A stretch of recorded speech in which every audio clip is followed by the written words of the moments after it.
పేద ప్రజలు ఇల్లు కూలగొట్టడం, హైడ్రా పెట్టి బ్లాక్మెయిల్ కోసం దాన్ని ఉపయోగించుకోవటం,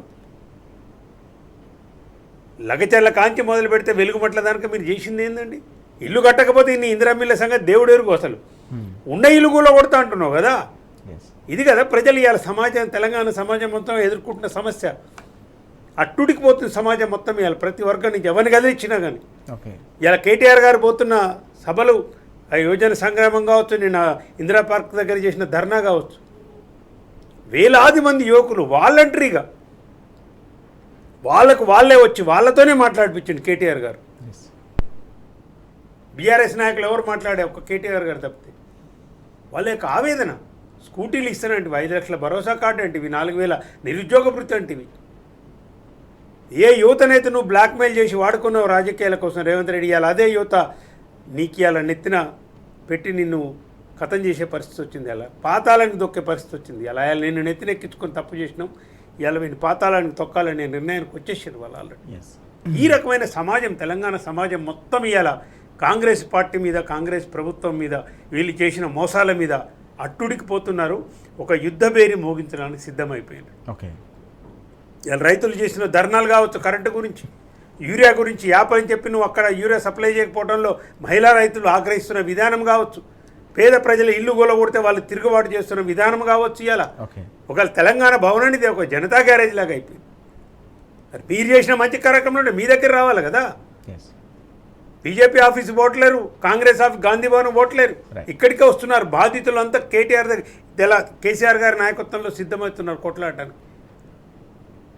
అడ్డగోలుగా భూ విధానం, అసలు భూసేకరణ చట్టమే మాకు వర్తించదనే మూర్ఖంగా ముఖ్యమంత్రి మాట్లాడటం, అహంకారపూరితమైన మాటలు, ఈ చావు భాష, బూతు భాష.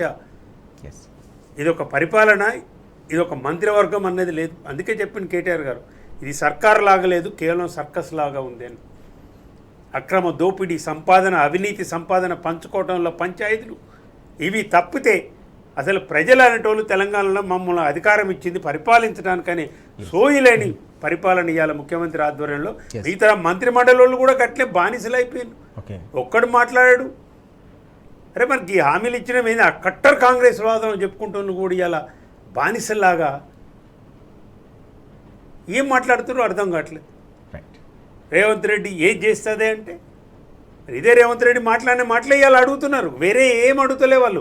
ఇంకోటి ఏంటంటే అసలు బాధాకరమైన విషయం ఏంటంటే మీరు కొత్త స్కీములు తెచ్చే పద్ధతి వదిలిపెట్టి, నీకు పథకాల గురించి లేదు, నీకు అంత ఆలోచన లేదు, అంత కల్పన లేదు, నీకు ఐడియా లేదు, అంత విజన్ లేదు. అది అందరి తెలంగాణ ప్రజలకు అర్థమైపోయింది. కానీ కేసీఆర్ గారు 9.5 సంవత్సరాలు ఇచ్చిన పథకాలు కంటిన్యూ చేయలేకపోయిన దౌర్బల్య పరిస్థితి ఏందండి? రైతు బంధు 11 విధాలుగా 73,000 కోట్లు వేసిండు. మరి నువ్వు ఎందుకు వేయలేకపోతున్నావు?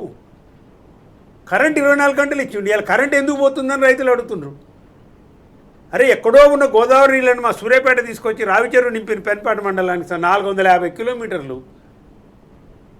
మరి కాళేశ్వరం అదైపోయింది, మరి ఎందుకు ఇస్తలేరు నీళ్ళు? ఇవ్వాల కాళేశ్వరం ద్వారా సూర్యాపేట నియోజకవర్గంలో పెన్పాటకు నీళ్ళు వచ్చినాయంటే అతి దూరం అని చెప్తున్నా, 450 కిలోమీటర్లు వచ్చినాయి. మరి ఇవాళ ఎందుకు రావట్లేవు చెప్పు ఉత్తమ్, నువ్వు జవాబు చెప్పు. 2014 తర్వాత నిర్మించినాక కాళేశ్వరం నీళ్ళే కదా తుంగతుర్తి, సూర్యాపేట, వరంగల్ సంబంధించి వచ్చినాయి. మరి మీరు మిడ్మానర్కి ఎందుకు నింపలేకపోతున్నారు, వేయలేకపోతున్నారు? చెప్పే అంశం ఏంటంటే కేసీఆర్ గారు అమలు పరిచిన పథకాలే అమలు చేయలేక మీరు చతికిల పడిపోయినారు. అంత సౌటలని ఇలా ప్రజలు చతికిల పడి అంత సౌటలని అనుకుంటున్నారు. కేసీఆర్ కిట్ ఇవ్వరా, ఆరోగ్యశ్రీ ఇస్తలేరా, ఏమి ఇస్తుర్రు? స్కాలర్షిప్ లేకపోయా, ఫుడ్ పాయిజన్ అయ్యి 100 మంది విద్యార్థులు సోషల్ వెల్ఫేర్ హాస్టల్లో చనిపోతుంటే ఏం విద్యాశాఖ మంత్రి నువ్వే, హోంశాఖ మంత్రి నువ్వే, క్రైమ్ రేట్ పెరిగిపోయా. నీ బూతు మాటలు, నీ వ్యవహారాలు చూసే సమాజం దాన్ని ఇప్పుడు ఒక ముఖ్యమంత్రిగా ఉండవలసిన ఉన్నవాడు మాట్లాడాల్సిన భాషేనా ఉండదు, ఆదర్శప్రాయంగా ఉండాలి. నేను అనుకరించే విధానం ఉంటుంది. ఒక కేసీఆర్ గారు ఉన్నప్పుడు మాట్లాడితే టీవీలకు హత్తుకపోయేటోళ్ళు, ఇవాళ నువ్వు రాగానే టీవీలు బంద్ చేసే పరిస్థితి వచ్చింది.